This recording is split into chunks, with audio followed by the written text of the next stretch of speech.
Welcome to the Gallery of the Gods.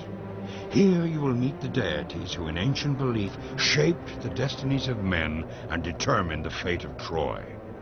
These 12 gods and goddesses have influenced civilization throughout the ages and still hold sway over the human imagination today. Now, here are their tales. Ruthless and murderous, the god of war, Ares, with his passion for destruction, embodies in his legend the worst of humanity's traits. It is said that as he and his consorts, grief, strife, panic and terror, walk the earth in search of devastation and brutality, that a chorus of groans echoes to the heavens. During the Trojan War, he used his power to aid the Trojan warrior Hector. But Ares himself was no hero, rather a coward who is described as fleeing the battlefield when wounded, his cries heard even on Mount Olympus. Today, centuries after the fall of Troy, Ares still casts his shadow across the world. His appetite for chaos and pain echoed throughout the ages.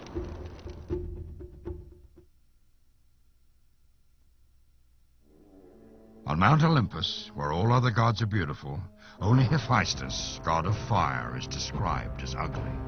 Legend has it that during a quarrel, Zeus hurled him down to earth, crippling him forever. For what he lacks in appearance, he makes up for in his extraordinary powers, and despite his deformity, or perhaps because of it, he crafted objects of exquisite beauty. From his workshop deep within the earth, this master of fire and forge crafted the palaces, tools, and armor of the gods and goddesses, such as Zeus's thunderbolt and Athena's armor. In the Trojan War, he fashioned, among other things, new armor for Achilles. And yet, his true value proved not in war, but in peace, as he was also the patron god of artists and craftsmen.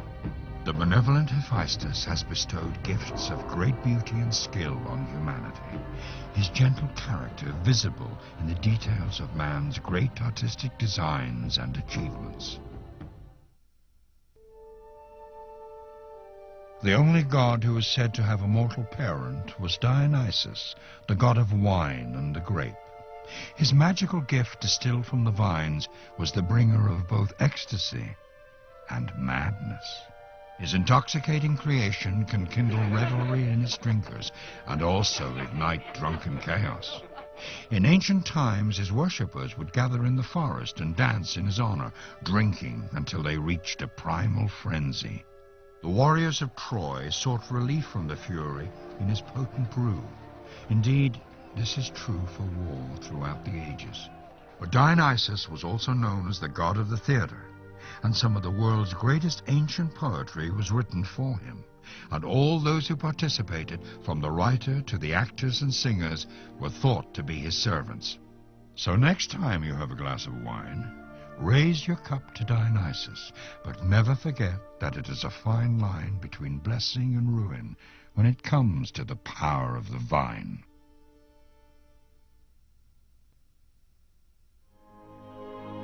Apollo, god of prophecy, music, and healing, offers his wisdom as a link between gods and man alike. With an intellect as far-reaching as the arrows shot from his silver bow, he is said to be the first god to teach mortals the healing arts, including that of music. It was thought that he helped humans to achieve their full potential with his gifts of enlightenment. During the Trojan War, it was believed that Apollo sided with and aided the Trojan warrior Hector on the field of battle. As the conflict raged, he was said to have shot fiery arrows down at the Greeks from his chariot in the sky. Centuries later, when man journeyed to the heavens, they fittingly named their mission to the moon Apollo, after the god who inspired mankind to reach for the stars.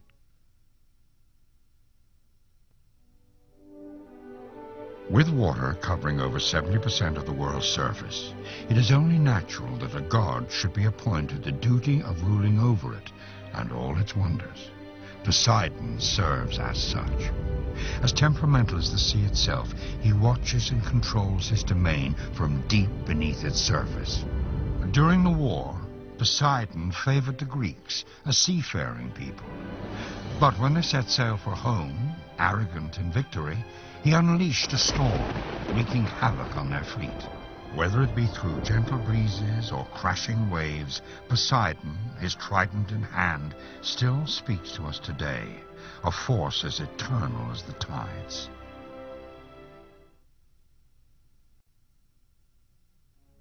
From his throne on Mount Olympus, mighty Zeus ruled over god and man alike, maintaining order and justice in the universe.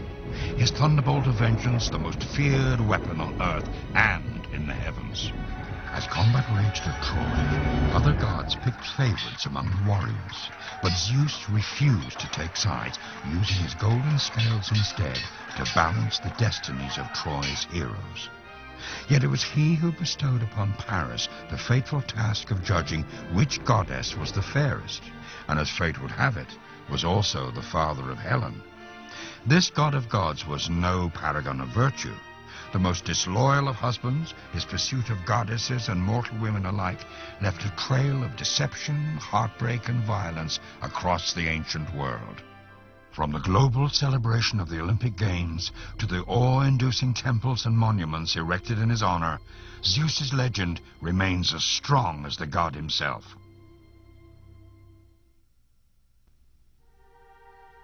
Hermes was a god forever in motion. In his winged sandals, caduceus in hand, he was best known as the messenger of Zeus and the patron god of travelers. Fittingly, he was also the god of thieves and commerce. It was said that as a child he stole a herd from Apollo, then crafted a lyre from a tortoiseshell as a gift of forgiveness. It was said that he aided Odysseus on his journey home from Troy, and ever since, Hermes has been credited with aiding travelers. Renowned for his physical prowess, he is also known for creating the sport of foot racing, as he was always sprinting around the world on missions for the gods. A bringer of good fortune and wealth, Hermes appears more frequently in mythological tales than any other deity, making him perhaps the most beloved of all the gods on Mount Olympus.